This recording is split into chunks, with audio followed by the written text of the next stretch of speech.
Ce projet vise à améliorer la transparence et la sécurité en mer. Après une première phase test réussie, l'Union internationale pour la conservation de la nature lance les appareils de géolocalisation sur les embarcations de pêche artisanale. Nous savons tous que les pirogues artisanales ne sont pas équipées de systèmes d'électricité, raison pour laquelle nous avons conçu un appareil qui fonctionne par énergie solaire. Il suffit juste de fixer l'appareil sur la pirogue et d'aller en mer. Donc l'administration des pêches, la DPHP, sera en mesure de pouvoir donc localiser cette pirogue à temps réel en affichant la position ainsi que les informations personnelles, statiques en tout cas. Il transmet les positions GPS par GSM, mais nous sommes en train de voir aussi quelle serait la possibilité de pouvoir transmettre la position par GSM et aussi par satellite pour pouvoir prendre en compte les pirogues qui vont dans des zones très lointaines. Ce programme va toucher les zones de Kayar, Yoff et Joal, nous renseigne-t-il. Le site de Yoff, le site de Kayar et le site de Joal. Et au total, donc, nous allons expérimenter cet appareil sur 26 embarcations artisanales.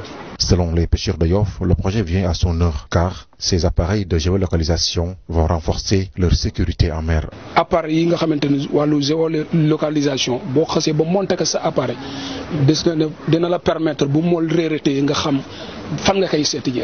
Ainsi donc, l'Union internationale pour la conservation de la nature s'engage à renforcer la sécurité des pêcheurs en mer. Toutefois, elle contribue aussi à la gestion des ressources halieutiques et environnementales.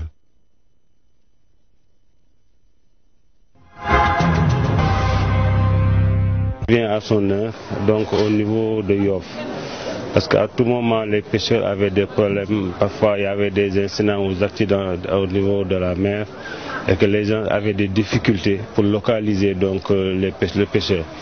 Donc, si on prend donc un système de géolocalisation pour permettre aux gens de localiser donc le pêcheur en pleine mer, je peux dire que donc ça vient à son heure. Et c'est un moyen aussi de sécuriser donc le pêcheur, parce que donc c'est un moyen de sécuriser donc les gens qui sont en mer. Je pense que donc l'exploitation de ce système pourra aider donc les pêcheurs à avoir donc moins d'accidents au niveau donc de la mer. Donc ce qu'on peut faire, c'est de les aider et de les accompagner sur le projet. C'est pourquoi donc on est là aujourd'hui pour lancer donc ce système aujourd'hui. Le rôle de ces antennes, c'est pour la massification d'abord. Tout le monde sait que depuis l'accession du président à la magistrature suprême, des avancées ont été notées. Donc nous